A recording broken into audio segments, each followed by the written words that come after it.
Heart Room friends. We're reading Charlotte's Web and we're on page 160, and we're going to finish a chapter today, chapter 20. And now one of the judges climbed into the ring with the prizes. He handed Mr. Zuckerman two $10 bills and a $5 bill, and then he tied the medal around Wilbur's neck. And then he shook hands with Mr. Zuckerman while Wilbur blushed.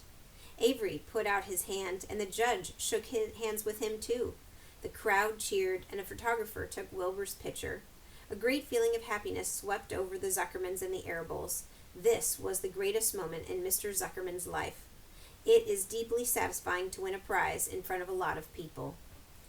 As Wilbur was being shoved back into the crate, Lurvy came charging through the crowd, carrying a pail of water. His eyes had a wild look, and without hesitating a second, he dashed the water at Wilbur. But in his excitement, he missed his aim, and the water splashed all over Mr. Zuckerman and Avery. They got soaking wet. "For goodness sake," bellowed Mr. Zuckerman, who was really drenched. "What ails you, Lurvy? Can't you see the pig is all right?" "You asked for water," said Lurvy meekly. "I didn't ask for a shower bath," said Mr. Zuckerman. The crowd roared with laughter. There's Wilbur with his prize.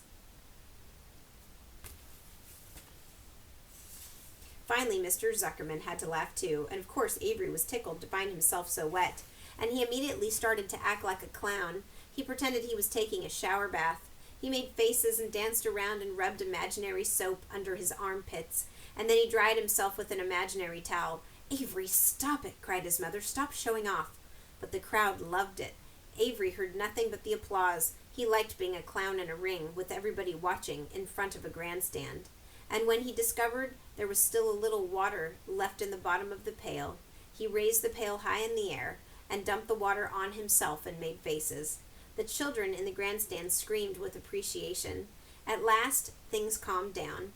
Wilbur was loaded into the truck, and Avery was led from the ring by his mother and placed on the seat of the truck to dry off. The truck, driven by Mr. Arable, crawled slowly back to the pig pen. Avery's wet trousers made a big wet spot on the seat.